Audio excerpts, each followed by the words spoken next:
Some of you may know him from Manzo avec Simon. That's the extent of my French. I can't speak any more French besides avec, so I won't try it.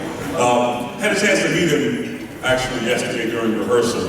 And what he doesn't do is allow his disability to limit him in any way, shape, or form. And in our brief conversation, he made me think of words like resilient, words like strength, words like endurance. He's never one to let excuses stand in his way. He's responsible for an organization called Ability in Disability. So let it be a symbol to all of us who bring up excuses as to why we can't do something, that anything is possible. Please help me welcome Manzo!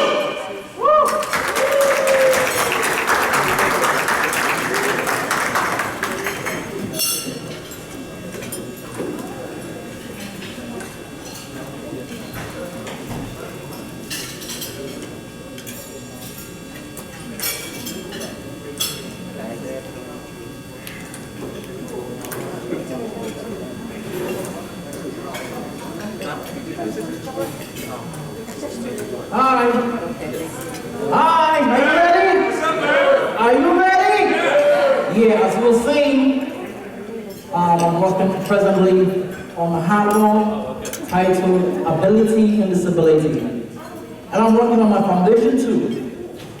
So, I'm looking for sponsorship, looking for people that will handle me and do what we gotta do to help disabled people here in the United States and back in Africa, especially the children. A lot of disabled people, they just live back. They can be able to do what I'm doing.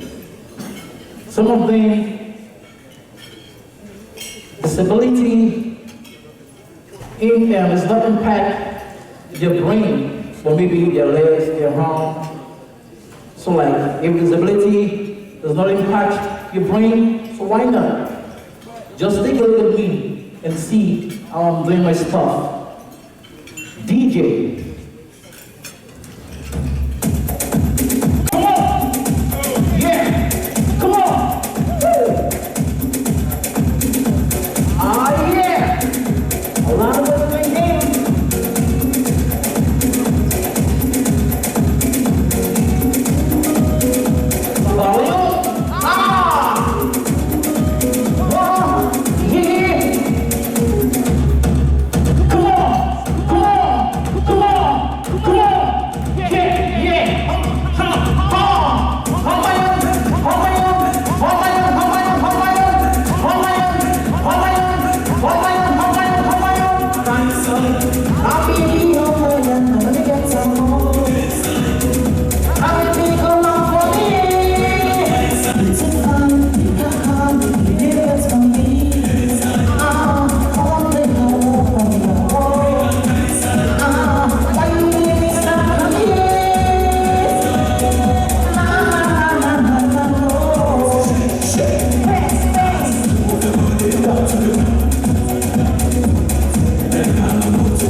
Thank you, thank you. Please don't forget to support the orphans of Ebola. I'm standing here. I have a close relative who died of Ebola. And presently, I'm taking care of his kids. So, as for Africa, I'm really appreciate for their coming in to help me with those kids. So you too, you can help with those kids. God bless you.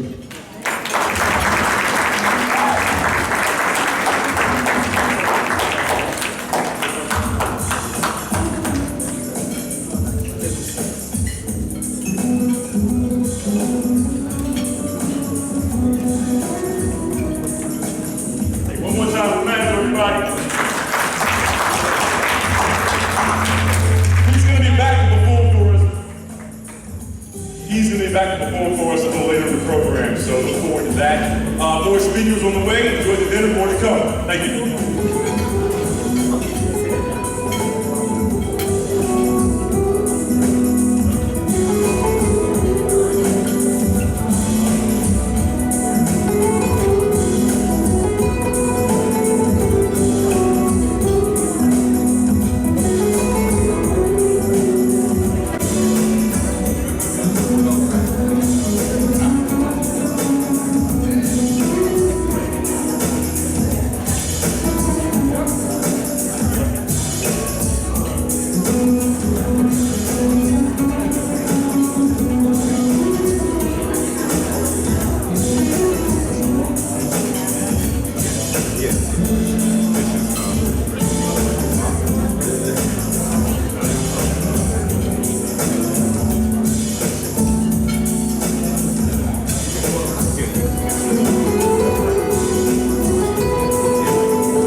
So we're going to bring up our first speaker, everybody.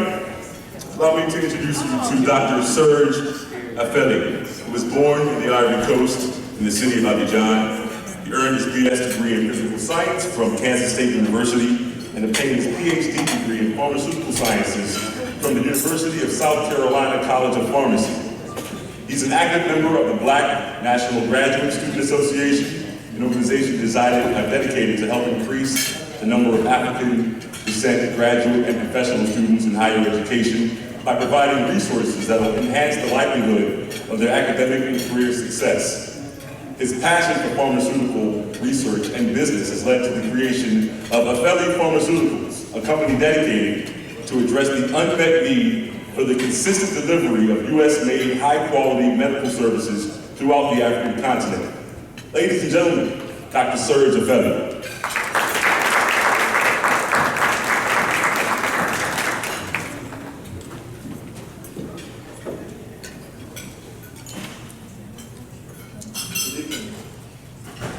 Tonight, it's a special honor for me because, let's face it, my presence on this stage is pretty likely.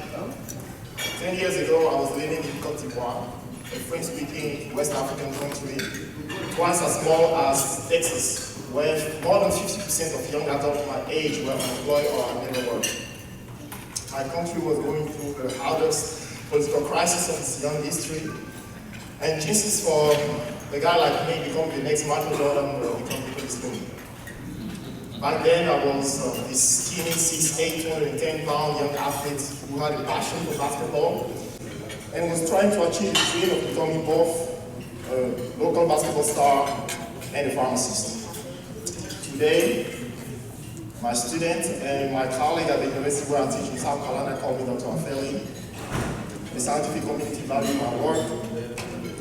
I started my own venture, and I'm able to give back to my family and to my community. I stand here tonight knowing that my story could have been different if I didn't have my parents around me growing up. I owe a great debt to my family because they're the one who gave me everything. They gave me unconditional love and support. They fed me when I was hungry. They cared for me when I was sick. They encouraged me when I had doubt. And they taught me to reach for the stars.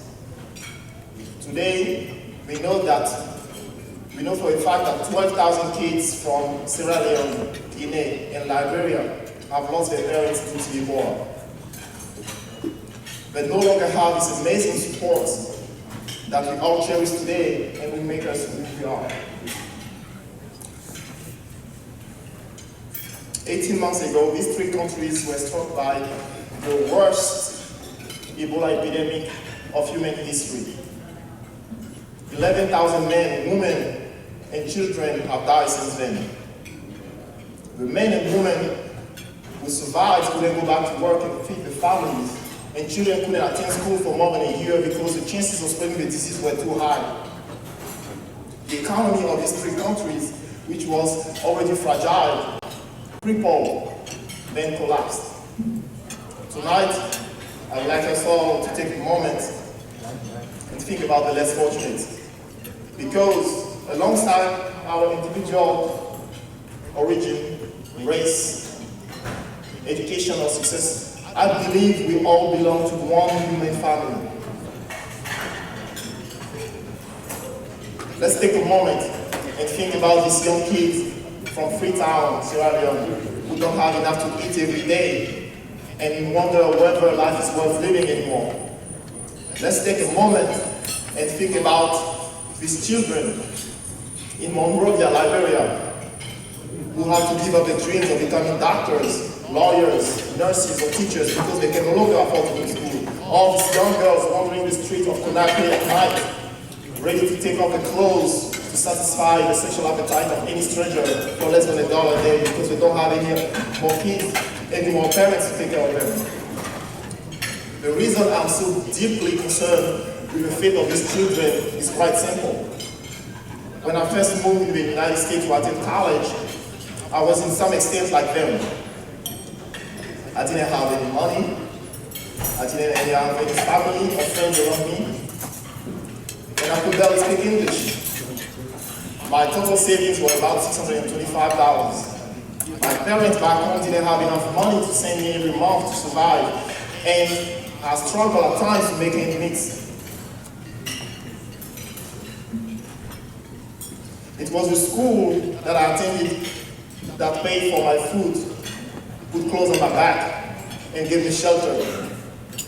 And my friends in the dorms that invited me to their homes for Thanksgiving and Christmas dinner so I wouldn't stay alone in the dorms. When I was accepted in graduate school in South Carolina and I had to leave Kansas, I didn't have any money either. It was my friends' parents who paid for my moving expense. The truth is, without the generosity of all these people, my story would have been different. In the end, let me tell you what tonight is about. Tonight, it's about whether we close our eyes, plug our ears, and act like the world is a wonderful place. And small villages like Ibrica, Monterasso, or Cambia are places so far away that we don't have to worry about the fate of these children. All tonight, we decide to bring hope, to get involved, and to make a difference. We have the power through our generosity to change the life of these young kids for the better. They need our support to keep alive their dream of having a better future. The hope that someone will dare to step up and give them something to eat. The hope that someone will give them clothes to put on their back. The hope that they will go back to school and continue to believe that one day they can also become diplomats, engineers, artists, or athletes. As for me, I've chosen the latter because I believe the greatest tragedy in life is not death, it's indifference. They count on me, they count on you, on you, on you, today, right here, to have life tomorrow. Thank you very much.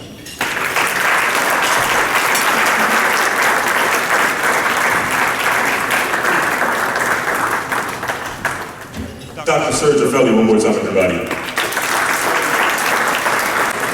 And before we bring out our next speaker, I want to acknowledge the silent auction happening in the back, where you can bid on fine items like this 67-ounce sterling silver Picasso engraving of Head of Sleeping Woman. There it is, right here. I'm trying not to drop it, so look at it. It's awesome. More items like this for display, for auction, and the authenticity certificate is right with my man in the back at table 24, so it's the real deal. So take a look at it and other items in the back, and again, we thank you in advance. I'm going to put this down very slowly. Our next speaker is ready, and she's awesome, let me tell you about her. Dr. Stacy P. Patton, an award-winning journalist. Oh, you want to clap already? That's fine, we can clap after school. Dr. Stacy P. Patton, an award-winning journalist, author, and the founder of the child advocacy group, Spare the Kids Incorporated. She writes frequently about race and child welfare issues for the Washington Post, Al Jazeera, and BBC News, as well as guest appearances on the Melissa Harris Perry Show and more. All In with Chris Hayes, The Today Show, and Fox News, just to name a few. Dr. Patton is the recipient of the 2015 Vernon Jarrett Medal of Excellence in Journalism from Morgan State University's School for Global Communications and Journalism, and the Open Society Foundation. She's also the recipient of awards from the National Association of Black Journalists, the William Randolph Hearst Foundation, the National Education Writers Association, and the Society of Professional Journalists. She's a big deal, everybody. Ladies and gentlemen, Dr. Stacy Patton.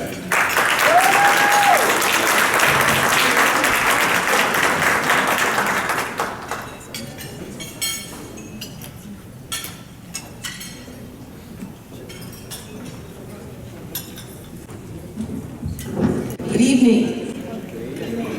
Good evening. Thank you. Now I feel the love. I want you to turn to the person to your right and repeat after me. Say neighbor. Neighbor. Say it like you mean it. Neighbor. Neighbor. We are the village. We are the village. Now I want you to reach deep into your soul. Deep, deep, deep in your soul, and turn to the other person and say, neighbor. Neighbor. We are the village. We are the village. 3 years ago, in 2012, Christopher Holloman, an officer in the U.S. Army and co-founder of the Orphan Feed Foundation, stood on a balcony, this balcony that you see here, overlooking a sprawling shanty town in Freetown, Sierra Leone, a beautiful country tucked into the western corner of Africa. What he saw were the effects of a country that had been devastated by a fierce civil war that left over 50,000 people dead and hundreds of thousands more homeless. As he looked out, Christopher also saw the warning signs of a deadly epidemic. If somebody catches a cold, they're all going to get it, he told local officials. Flash forward to May 2014. Ebola strikes, inflicting nearly 14,000 and killing nearly 11,000. This past July, Christopher returned to that same balcony in Freetown and took the photo that you see on the screen. Not much had changed since 2014. To understand what created these current conditions in which thousands of Ebola orphans are living, a very brief history is in order. First slide, please. During the country's bloody civil war, which lasted from 1991 to 2002, this small coastal city swelled with migrants desperate to escape violence and find work. The newcomers didn't have money to build proper housing, so shanty towns sprung up in places that were vulnerable to flooding and landslides. What you didn't see in Christopher's photos were the details on the ground. Next slide, please. Rivers clogged with sewage and rubbish. Filthy water stagnating in alleys, providing fertile breeding grounds for diseases like malaria, yellow fever, dysentery, cholera, and typhoid. Small animals swilling, children trudging through the stinky, muddy glue. Next slide, please. Here, thousands of people live crowded together in brutal poverty. Next slide. Many of these people are living on less than $1 a day. The literacy rate is only 41%, and 70% of young people in Sierra Leone are unemployed or underemployed as a result. People here are consumed with the same urgent questions. How do I put food on the table every day? Where will my next meal come from? How can I provide a decent shelter for me and for my family? How can I put my kids through school? How will I be able to care for this child? How will I be able to care for this unborn child? How do we care for other people's children when my own family barely has enough to get by? The Ebola virus has taken its lasting toll on children in sub-Saharan West Africa. There are over 4,000 boys and girls across Sierra Leone who have become orphans because they lost one or both parents to Ebola or other diseases that they contracted while in quarantine. During the outbreak, many of these children witnessed health workers spraying down houses, bedrooms, taking people away, and never seeing them return again. Next slide, please. Many watched their parents die in front of them. They suffered from the disease themselves or worried they would. They were often shunned by their own communities when they tried to return home. These children today remain in a state of shock, confusion, fear, and hopelessness. In the past 18 months, national authorities and international aid communities in Sierra Leone and the other affected areas have had to face the challenges of finding resources and manpower focused mainly on bringing the Ebola virus to an end as quickly as possible. Consequently, social aid programs to Ebola orphans have in general not been prioritized. Local organizations have sprung up, and individuals have been going into their own pockets to feed these children. Ladies and gentlemen, I'm going to ask you all to please give me your attention. Thank you. These are young lives we're talking about here. So let me share with you some details about who these orphans are and what their lives look like right now. This is very serious stuff we're dealing with here. Next slide, please. And the next one, please. There are over 12,000 Ebola orphans in the sub-Saharan region. The average age for an orphan is 9 years old. 43% of the orphans live in urban areas like Freetown. 57% live in rural areas. 20% of these Ebola orphans are living in households with 5 or more other orphans. Some scores of orphans are actually living as heads of household. Next slide, please. Most Ebola orphans rely on food aid for survival. They're underweight, malnourished. Their skin is dusty. They don't have plump cheeks. Their growth is stunted. They're at risk for starvation due to harvesting shortages created by the quarantine during the outbreak. As a result, they have nothing to plant prior to the rainy season, which is starting. People couldn't work while under quarantine, so they lost substantial portions of this year's harvest, which means orphans are at high risk of malnutrition and possible starvation. They suffer from medical issues like childhood diarrhea, which impairs growth and physical fitness and cognitive brain function. Next slide, please. These orphans are human beings, ladies and gentlemen. They have feelings and they're showing signs of trauma. Trauma is a major issue among Ebola orphans in all of the districts affected. They're experiencing grief journeys with no one to help guide them through. Next slide, please. You see them withdrawn, quiet, with somber and serious eyes. They're detached from life. They don't play. They rarely smile. The loss of their parents weigh on them.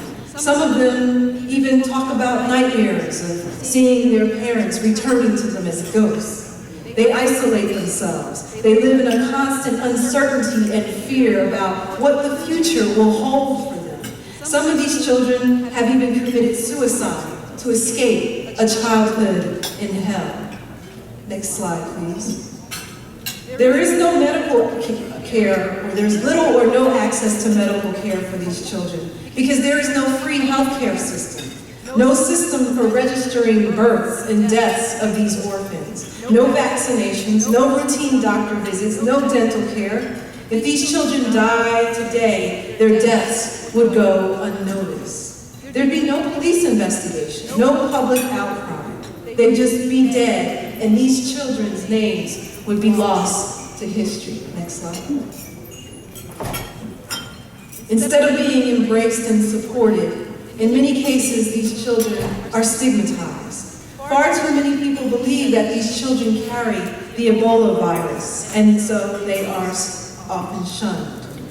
Orphans who've actually been rehomed with foster parents or non-immediate relatives are at the greatest risk of being marginalized by caregivers who must prioritize their own children when resources are limited.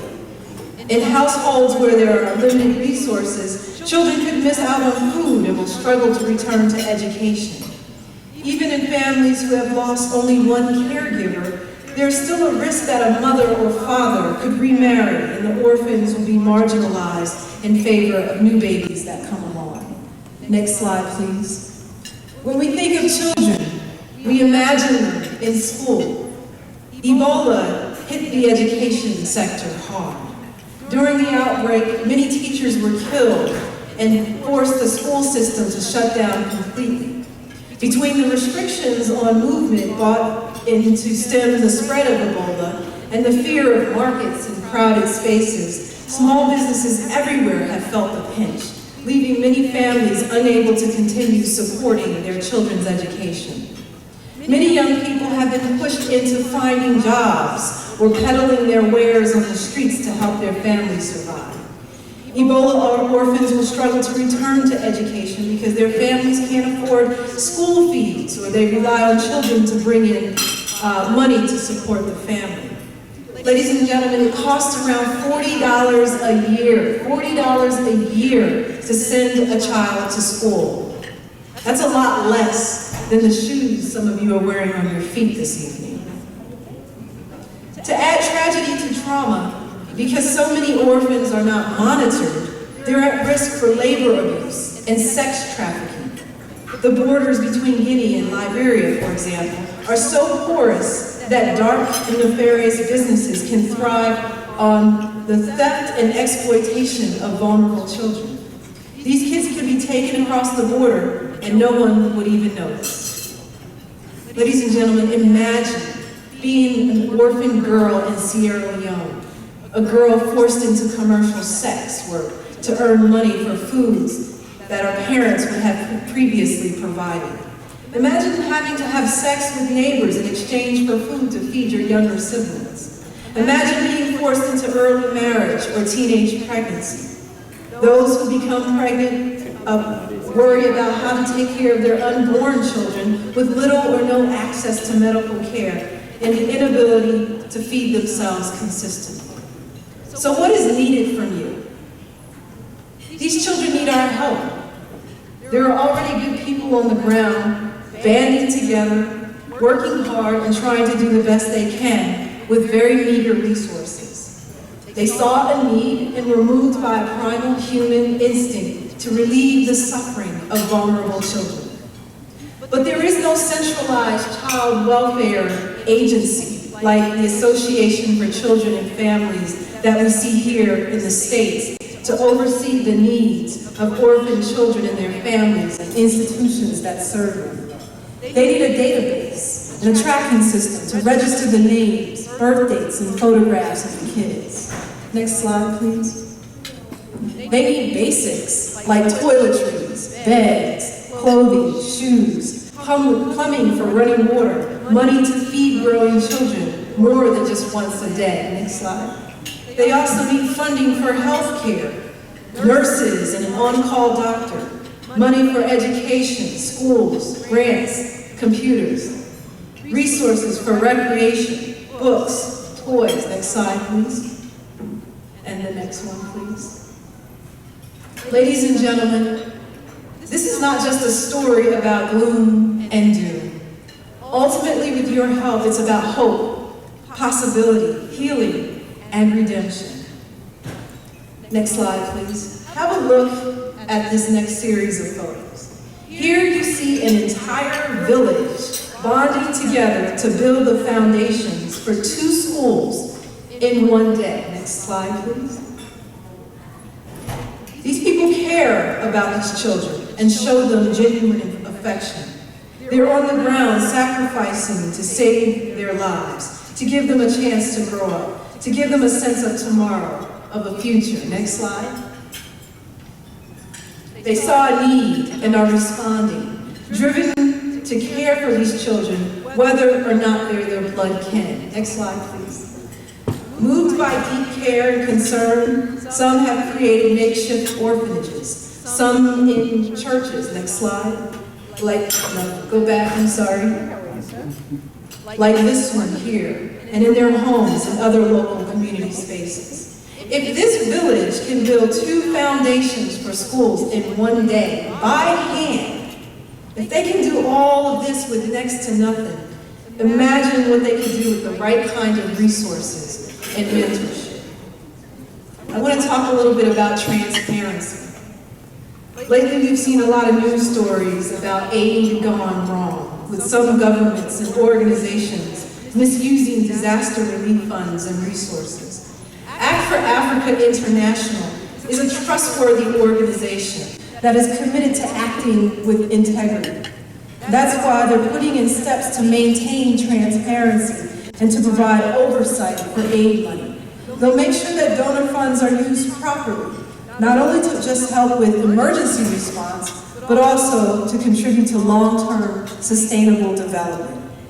Before receiving funding, organizers on the ground will help be mentors and show the organizations how to put together bylaws, articles of incorporation, management structures, budgets, and project management experience. They'll also use checks and balances systems throughout the process, which will include financial programs and reports and site visits.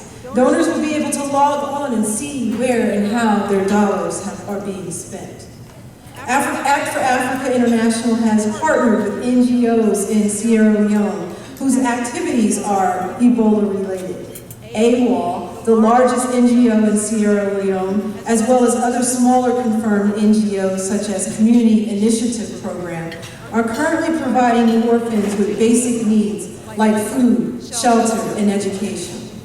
The funds raised will be used to replenish food banks, develop shelters, schools, and medical facilities, to build empowerment centers with computers and internet access and other technologies and programs to help the people on the ground run organizations for these orphans. Plans for supporting these orphans will not be drawn thousands of miles away from the epicenter of the problems. The organization's leaders will work in collaboration with local communities, and plans will be devised in touch with the culture and the realities of the people who are affected. All of us sitting in this room tonight, and those listening and watching on live stream, must do everything in our power to assist these children. These children must be protected, empowered, and educated, or they'll die. Let me ask you, who in this audience wants to watch the slow death of children? Do you? I don't believe you. Do you? So if not us, who? If not now, when? Despite all the trauma and tragedy that I've outlined here this evening, this is not yet another narrative of hopelessness in Africa. It is a story of resilience and possibility, of the power of a community raising tomorrow's children and future and leaders. This is about hope and redemption and the role that we can all play by becoming the village that it takes to raise a child, to raise thousands of children who need us. This is a chance to change the narrative of orphans from inevitably downtrodden and doomed to infused with possibility. Next slide, please. Ladies and gentlemen, this is personal for me. The story of these orphans is also my story. You see, I know a thing or two about orphanhood. This was me at age 5. My life started off in foster care as an orphan. Not in Africa, not because a horrible disease wiped out my family and community. I had a different set of losses and trauma. My case number was KC 114343 in the New Jersey foster care system. I lost my grandparents to murder, my mother to suicide, and my father abandoned me as an infant. I was separated from my siblings. I didn't know who I was, where I came from, or why I was in foster care. I knew nothing about the strangers who were caring for me. I didn't know what the next day was going to hold. Nobody told me that my mother was dead, or what death meant. There was no one to help me grieve that loss, to soothe my fears. I was a serious, quiet child who sat in the corners all day, staring at the people around me. I didn't play with other kids, and I was afraid of adults. I didn't talk to people, so folks thought I had developmental issues. I was adopted by the wrong people who subjected me to years of physical and emotional abuse. I was 9 years old the first time I tried to take my life by throwing myself down a flight of stairs. Because I wanted the abuse to stop. I wanted the pain to stop. I was tired of the voicelessness, the powerlessness, the hopelessness, the fear, the anxiety. I wanted my mother and father. I didn't ask to be born in this hell. At age 12, I ended up in foster care again. My childhood was filled with loss, grief, trauma, and uncertainty. But ladies and gentlemen, I got through that experience not just by my own sheer will and determination, but because there were people from all walks of life who cared for me, who took me in, who fed me, who invested in my education and physical and psychological well-being, who loved me, who protected me, who told me that I was wanted and had a future, who told me that my life mattered, that I could be somebody despite how my life began, despite having been an orphan. They told me that I needed to live and that I was put on this earth for a purpose. My brothers and sisters, I stand before you this evening as a former orphan who didn't die. Yes, I have my own traumatic memories. I have scars on my face and old injuries that will go with me to the grave. But all that pain, all those losses, and all the people who helped me heal have given me the voice and the passion to advocate for children anywhere they are pushed to the margins of life or being devalued. I grew up in a foster care system in New Jersey that had oversight, that had rules, that had a tracking system and kept detailed paperwork on us, that was required to feed us 3 times a day, that made sure we went to school, that we had clothing stipends, that we had health coverage, that assigned psychologists to us who visited us weekly, that was designed to keep us from experiencing further abuse, to keep us from being sexually exploited. And yet still, navigating life as wards of the state was difficult and still full of uncertainty. And far too many of us aged out of the system unprepared to start our lives as adults. So let us step out of our own shoes for a moment and into the skin of an Ebola victim. Imagine what it is like for these children who have none of the basic structures that helped keep me alive so I could grow up and become a productive adult, so that I could grow up and stand in this room and speak to you this evening. We must invest in these children. Next slide, please. What we do to them, what we do for them, we do for the future. Next slide, please. I'm a living example. I'm alive today because people who didn't know me invested in my life. I wasn't their biological child. Next slide, please. I wasn't a member of their family.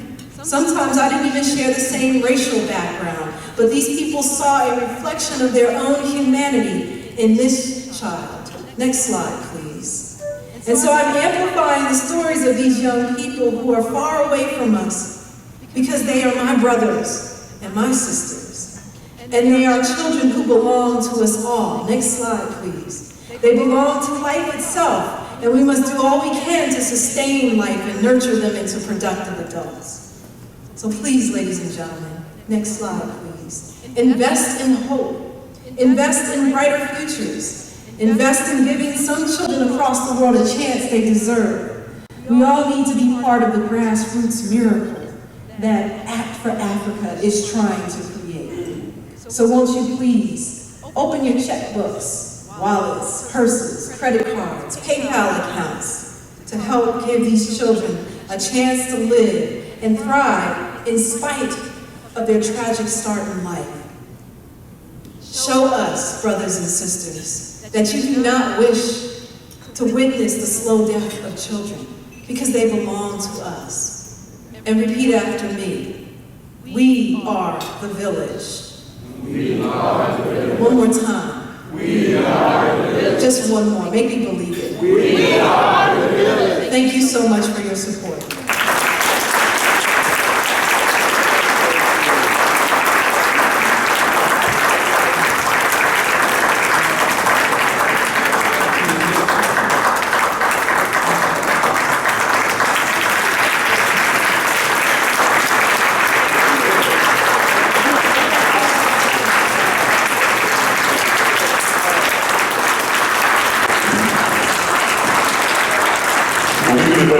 Dr. Stacey Patton.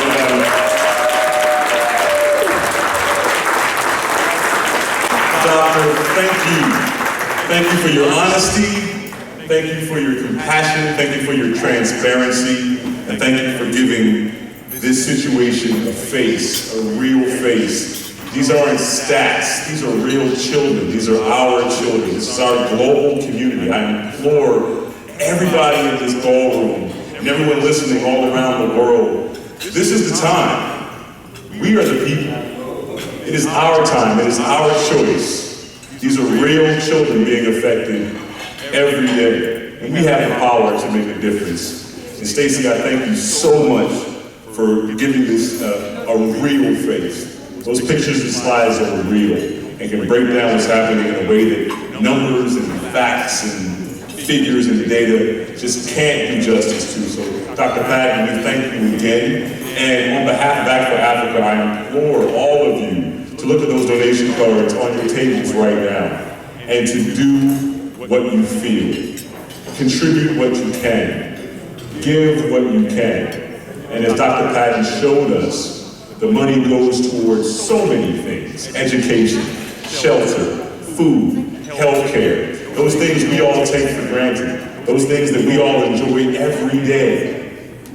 It's not a given. Please do what you can. I hope the words in Stacey's speech resonates with each and every one of you because it's real. And the part where Dr. Patton actually brought herself into this story is nothing short of remarkable.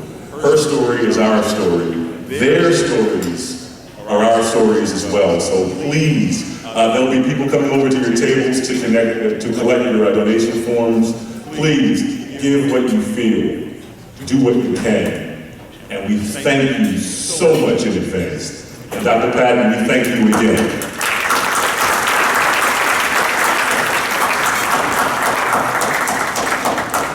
We're going to lighten up the mood a bit and keep our gala continuing tonight for your entertainment purposes. Please help me welcome to the stage, Cool J!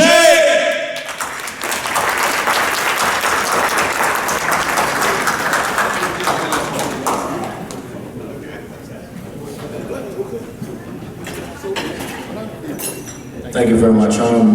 Good evening, everybody. Good evening, everybody. First of all, the reason why I brought my son up here, because actually I'm having a fundraising event in my country right now because a lot of kids that lost their parents, they have nowhere to stay right now. So my own plan is right now is to go back home and feed 500 kids. And I'm trying my best, but I still need help. Anytime I look at them, I look at them because they got the same lives. So I'm going to perform a song that I did. Before this Ebola breakout, kids still didn't have their shoes. They don't have no fees. Like people, the kids were struggling. They don't have nothing for themselves. Trust me, because I came there, I was in Freetown. 1 year I went there 2 times to visit, and trust me, they need help. So Mr. DJ, let's go with the first track. Can you say something? Somebody tell me why. Okay. I was really good.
Your son wanted that mic really bad, man.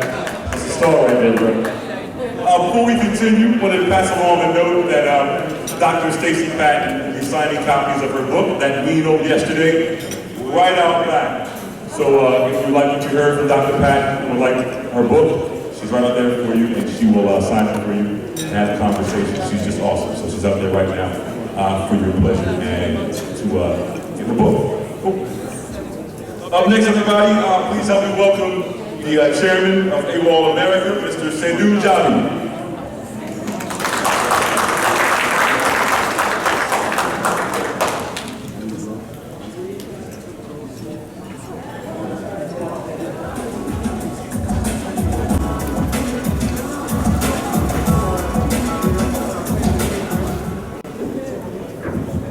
Thank you very much. I'm the chairman of AWOL. AWOL means All Walks of Life. Good evening, ladies and gentlemen. On behalf of the people of the Republic of Sierra Leone, and on behalf of AWOL, I'd like to thank you all for coming here tonight to enable Heart of Africa to raise money for the less unfortunate people in my beloved country, Sierra Leone, our neighbors. And also, you guys are going to give those people in Sierra Leone, the less fortunate ones, the second chance to survive after they lost their parents to Ebola. In September 2014, I left the US, traveled to Sierra Leone to volunteer with my hometown Ebola Task Force. So whatever I'm telling you here tonight, I was there for 6 months, going from village to village to learn about Ebola, to see how we can prevent Ebola. What most people don't realize, 99% of the people that lost their life during Ebola was the poor of the poor. Imagine 99% of people that are poor in a country where you can go to school for $40 a year. That means there's a lot of poverty. So every cent, every dime you give to us through Heart of Africa is going to make a difference. When I was about to leave, most people were saying, why do you want to go to Sierra Leone during the Ebola crisis? It was very simple. I served in the US Army for 12 years. I was in Iraq, I was in Korea, I was in Japan. When I came back to America, Americans are so patriotic. They say you're a hero and you're a veteran. We celebrate Veterans Day. The only consent I needed was that of my daughter to tell her I was going to Sierra Leone. If I get infected by Ebola, it was for a just cause. She was 8 by then, and she understood. So I went there, and here, let me show you the reality of Ebola at the Epic Center. The Epic Center is where people are infected with Ebola. The first point, going to the Epic Center, is how to get there. Even for the government, even for the people, how does the government go to the Epic Center to help the people that are infected? I'll go to the first slide. If you can see right there, you cannot go to the Epic Center with a vehicle. You have to use bikes. For a journey of 50 miles, you have to leave like 4 a.m. in the morning with bikes to get there at 10 o'clock. Then if you can see in the middle slide, that's the Minister of Finance of Sierra Leone. He used to be my classmate. I was there in the middle. And the guy on the left-hand side of me is the head of the task force in Sierra Leone. They live in Kabbalah, and they have to go to Neni. From Kabbalah to Neni is about 50 miles. But they have to travel about 300 miles to get to Makeni, get to Bumbuna, in order for them to get to the Epic Center. Even the president has to fly to get to the Epic Center. Can you imagine how does the medical people get there? Then if you can look at the other slide, that's me and AWOL America going out there to give donation, simple rights. What's Ebola? Ebola is a simple disease to kill. Don't touch, no contact. But you cannot tell people to stay home if they don't have food to eat.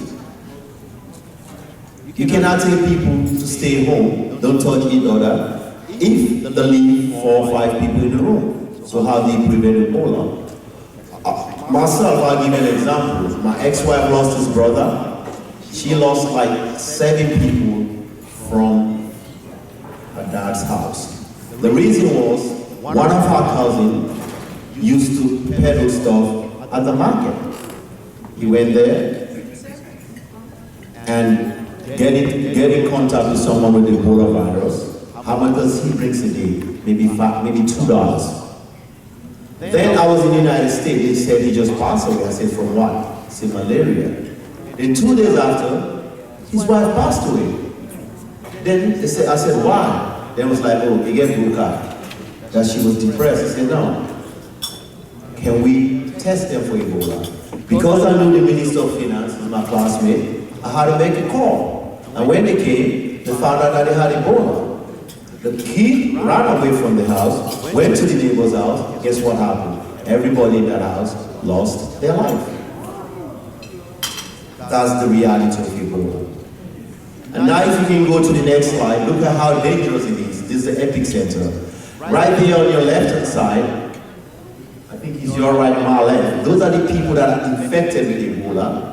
You got to take them to a school because there was not the school was converted to a holding center. They have to stay in the holding center until they get transportation to take them to the southern province where they have the only functional lab. Then if you can see on the other side where they have the yellow group, those are people that are quarantined for 21 days because people in that house tested positive for Ebola. And if the people from that house get positive and take them to the holding center, by the time they get to the treatment center, most of them will have died. And if the survivors come, they go back to that house. And there was no disinfection for that house. Next slide, please. These are people that have survived Ebola. And what do? They give them a certificate of survival certificate. But this is the bad part about Ebola.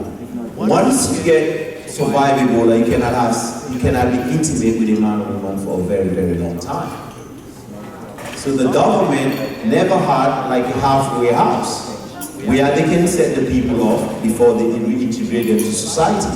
So they just release them and the people do guess what? Go back there, get intimate, and what happened?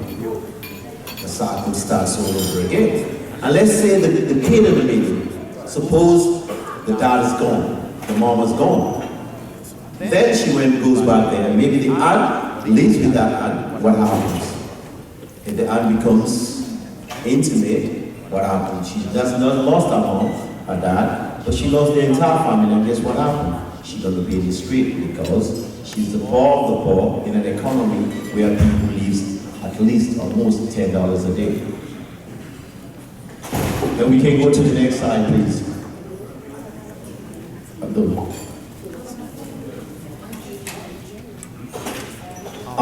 You can see what we did was award is all walks of life. That's a group of Sierra Leoneans who came together in Sierra Leone in 2001, and we thought that charity begins at home.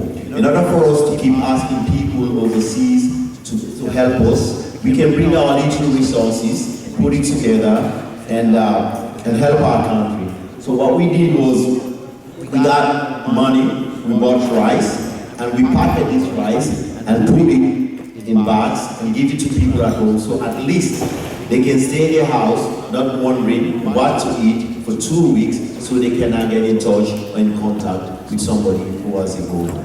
So that was one of the mechanisms we used. And what we did was we tried to have people create jingles, so people in different languages, so they can stop people from going. And what we realized was people were talking to people in English, and most of those people don't understand English. They understand their local dialect. So we tried to translate all the jingles in local dialect, and went town to town with bikes, try to enlighten the people that don't touch someone. If someone got fever, call the nearest medical center. Those are the rights.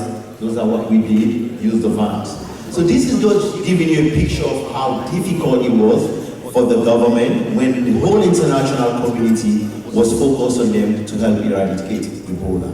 If everybody's looking at you, everybody's giving you help, and you still cannot satisfy the basic infrastructure, the basic logistical support to touch people in the epidemic area, imagine now when the international community turned their backs away and those kids lost their parents, their family, what will happen to them?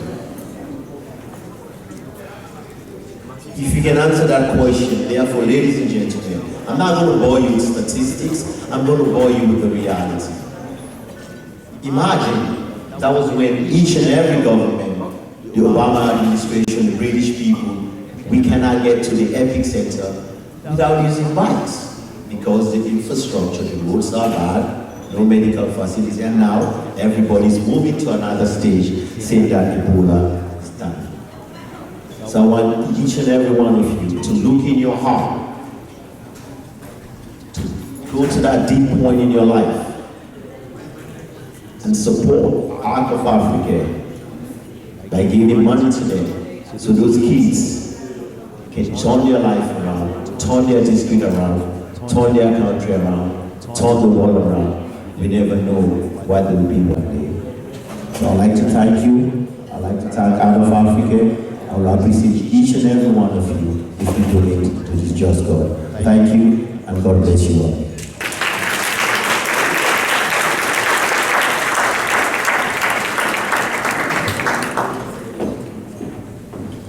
Mr. Sadu Jabi, one more time, everybody. Just a couple of reminders as we continue. Please fill out those envelopes if you haven't done so already. I know there's some tables doing so, and we thank you. If you haven't done so, please find it in your hearts to do so. Complete the envelope as well on your tables as well. And Dr. Patton is still available, signing copies of her book that we wrote yesterday right out back. It's auction time. Is Mike in the building? Yes, sir. Mike, if you will take the liberties on the podium, please, sir. That's the guy that has the certificate of authentication. Yes.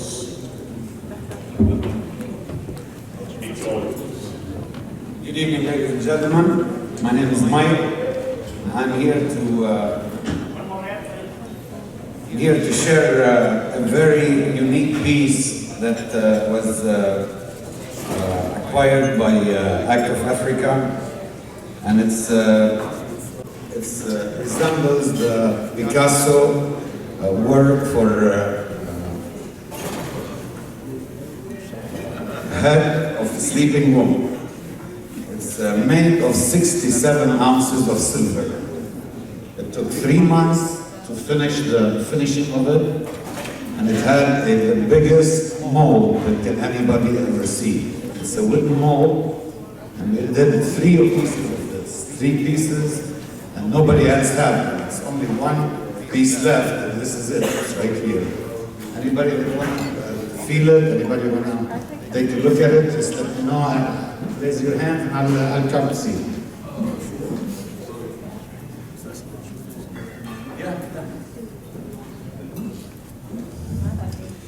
This piece is authenticated by GAL. It's a New York organization, very trusted appraisal, and it's appraised at $12,000.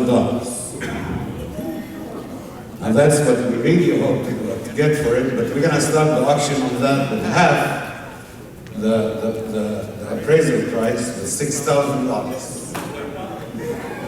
If somebody's interested, that would be our first bid. Take a look at it. 67 ounces of solid silver. Just in silver value, it's over $2,000 of silver value.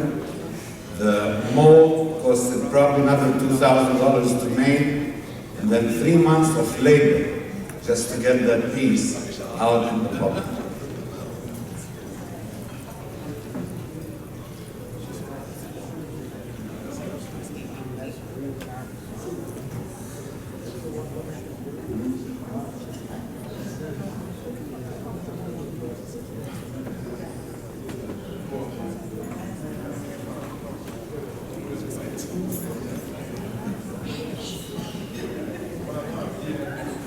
It's 10 inches long by 5 inches wide.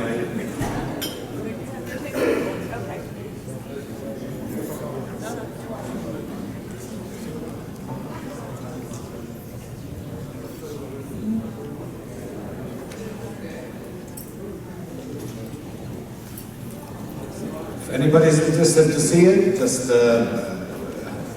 raise your hands and we will be more than happy to show it to you. As I said, the auction will start at $6,000.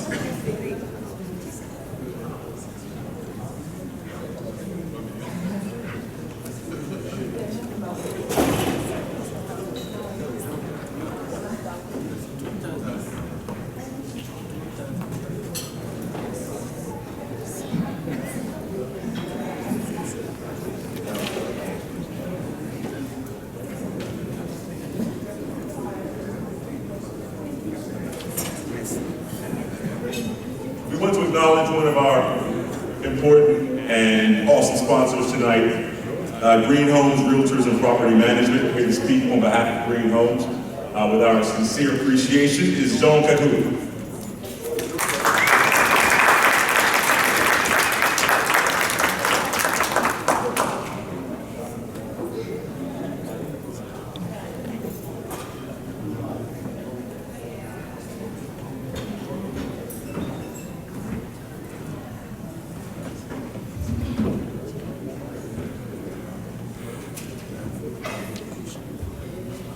Hi everyone.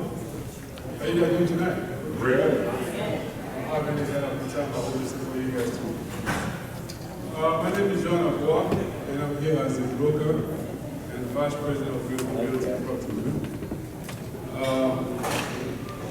Before I start, I just want to say a few words about who we are as a company. Green Realty Property Management is a boutique real estate company. Basically, what we do, we help anybody who wants to sell or buy a home in Virginia, Maryland, and DC. Also, we engage in commercial real estate as well as property management. Now, you will ask yourself, what are we doing here tonight? What is the realty company doing here tonight? We're here because one of our slogans is helping people improving their lifestyle. So in this case, we feel like what Africa is doing in Africa is what we got to do as well. They're helping people of Ebola get a better life. So we think we got to support them, and in this case, we are here tonight to support them. We all know about Ebola and what Ebola did in Africa, and some of you heard about Ebola because of what Ebola did in America. What we don't know is that thousands of people are still suffering of Ebola in Africa. And mostly those people are kids and children and orphan kids. And we can't sit down and not do anything to help them and get a better life. So tonight, I want to give you a promise that for anyone who will buy a house or sell a house with Green Home Realty, or anyone who will refer to us as a client, we will give a portion of our commission to Act for Africa to help better the life of those kids in Africa.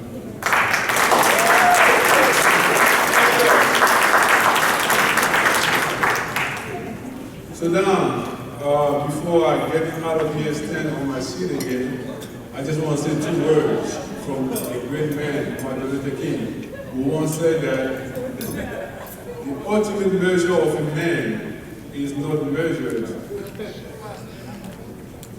by what he stands for in time of comfort, but rather by what he stands for in time of disaster and adversities. So now the time for you to decide now, what do you do now? Are you going to sit here and go back home the same way as you come? Or are you going to sit here and do something to change the life of somebody? I beseech you to dig deep in your pocket and find some good money. Give bountifully, because it is written in the Bible that if you give bountifully, you will also receive bountifully. And again, if you do that, you will have a life, and God will bless you as well. Thank you so much for your time. Thank you for being here. I don't want to be too long. Before I leave, again, if you got a postcard on your table on your desk, please be sure to take that postcard with you. That's how you can reach us, that's how we can help you, that's how we can help you buy your new home or sell your new home. Again, it's been a pleasure being here, and I want to thank you again. As we give money to the Art of Africa, we will be here to support them as well to reach their goal. Thank you so much.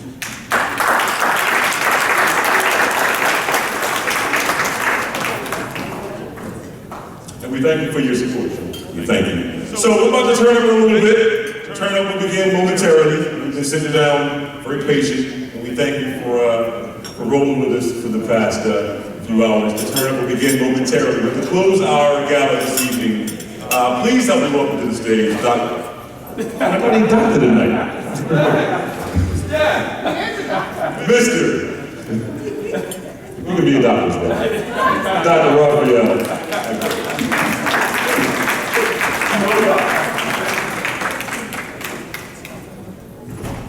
I'm not going to say a speech here. I'm just going to thank you guys. So, as you can see in this room, we have so many tables and they are all empty.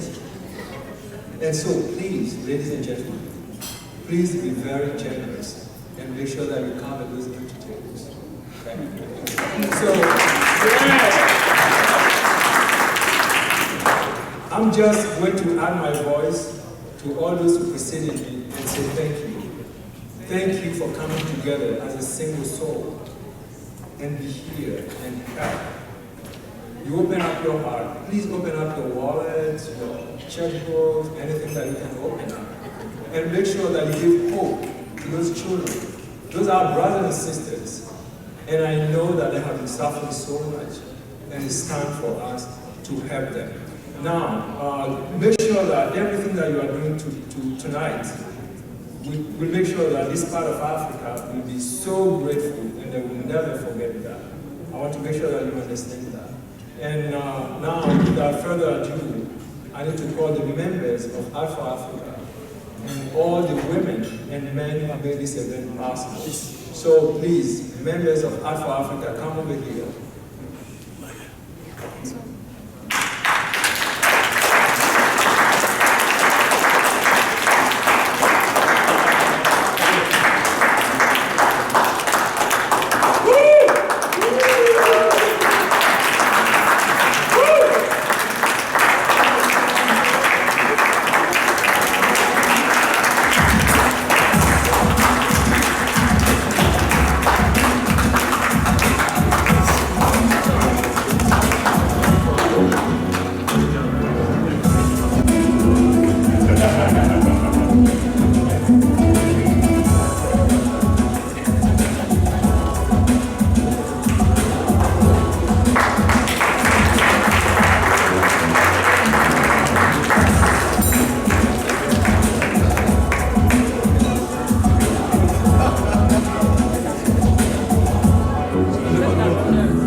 Represented by the President Bridget, who I believe went outside, and also Apple, who came to support us.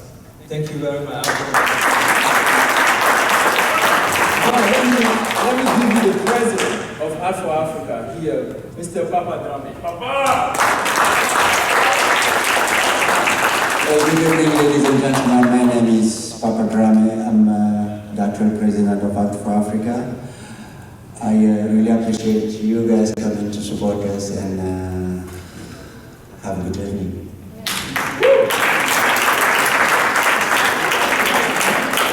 I have here the Board of Directors in charge of healthcare, Sharon Brushes, Dr. Sharon.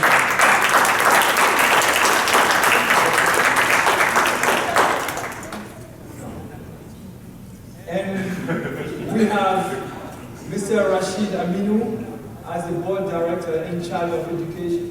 We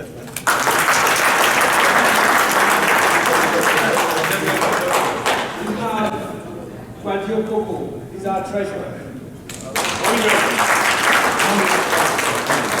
And Mr. Floran Kofi, who is in charge of logistics.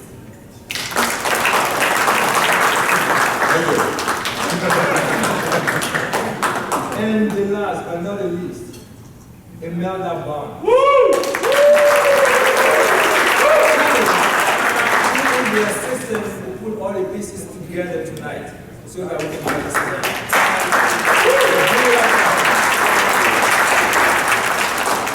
Again, thank you very much. And even though the event is over, the floor will be open for those who want to exercise and do Thank you.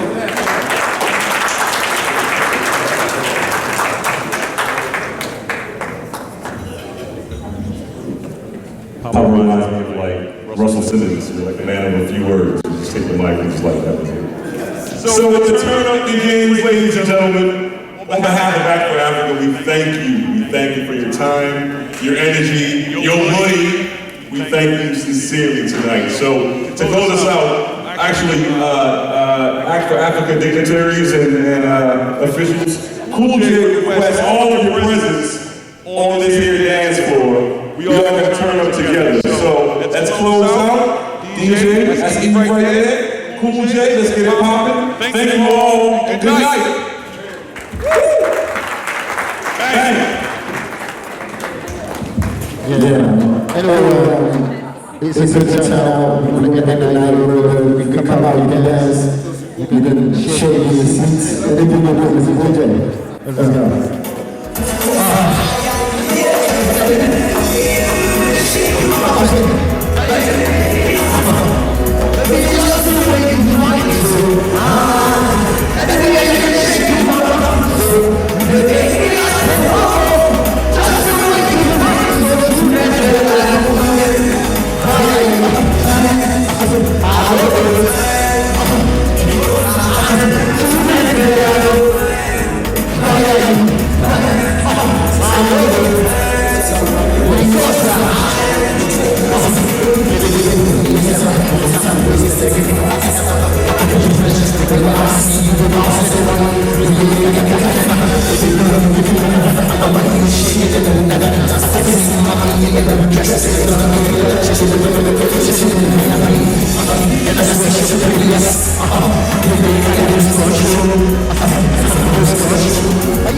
Because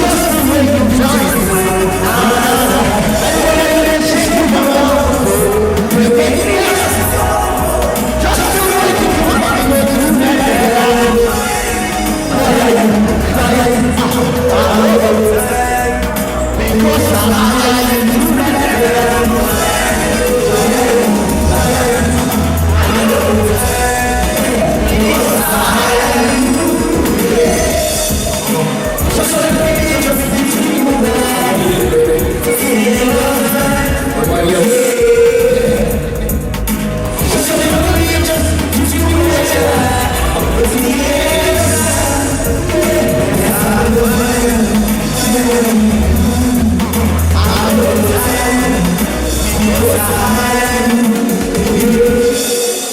Thank you guys very much.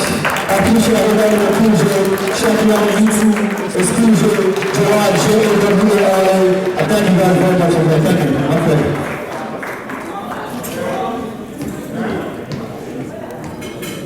One more time for Cool J and Son.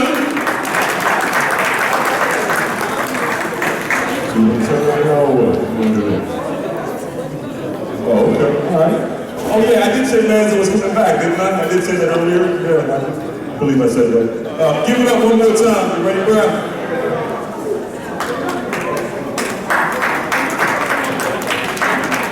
Oh, you start clapping early. It's cool. It's fine. You gave some good money. You can clap whenever you like.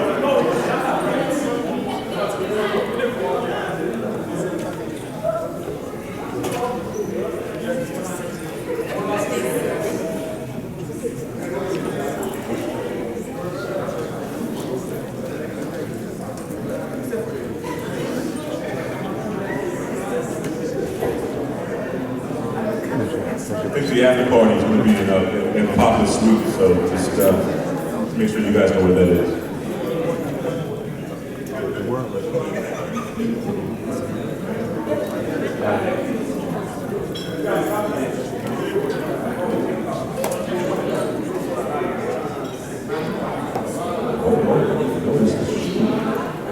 Peep this shoe game. Peeped up Michael Jackson's shoe game.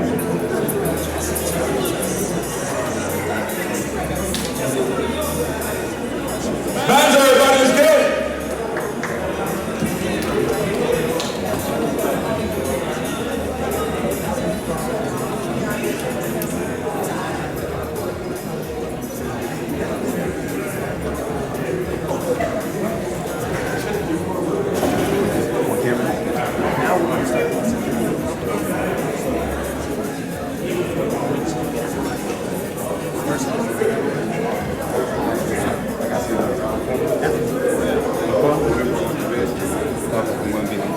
Go pick up my wife in the mall. Yes. Are you happy? Yeah. Are you happy? Is this a good one?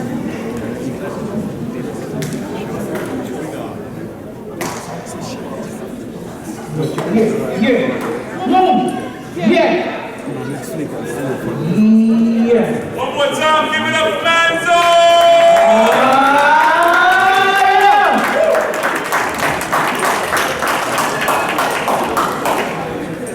I don't want to say anything, so go straight to action. We'll be right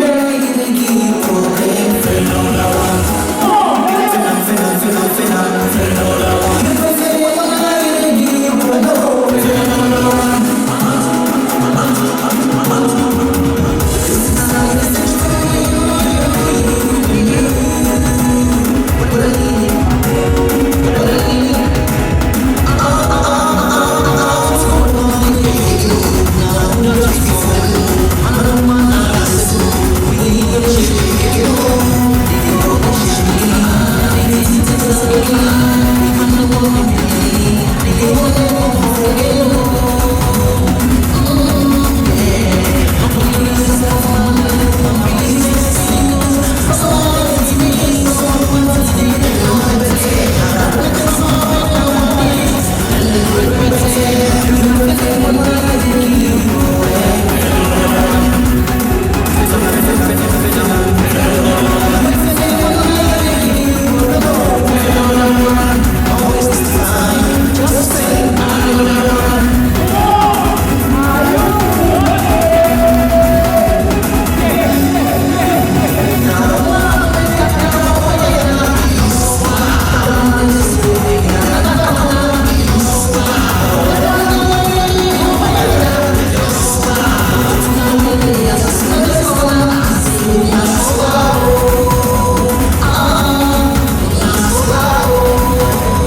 us with tonight?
plan. I have met all of your demands. Sure you want to dance, you want all the money from my bank. Oh yes, got the town, got the baddest liberty in town. When they see me around, they just scatter the dance like that. Oh yeah, DJ go. Oh yeah, so go.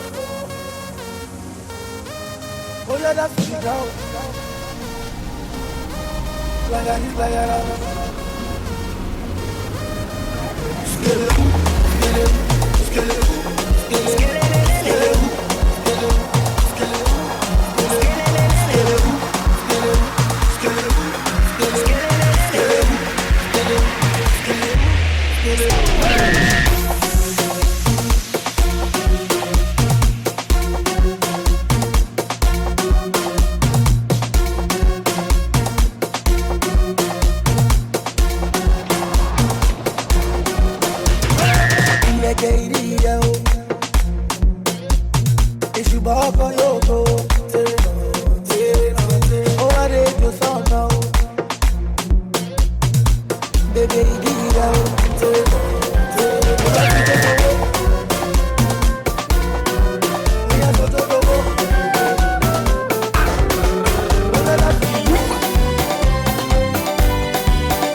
Rolling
Thank you.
Take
Just my money.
Charles Toko, Georges Bailly,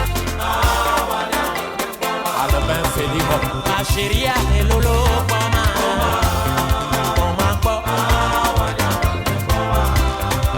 le mouvement, le balcon très sincère.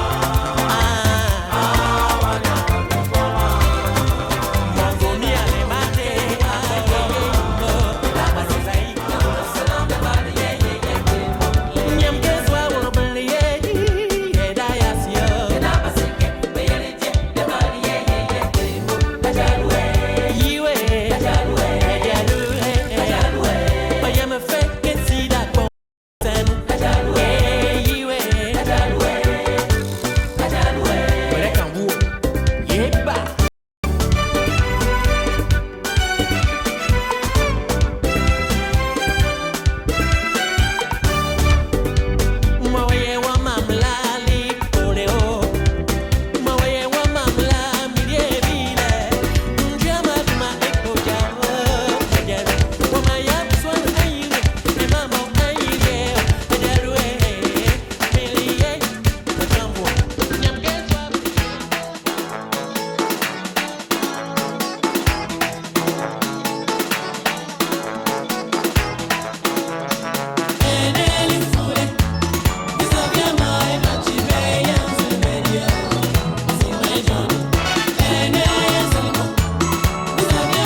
Jump.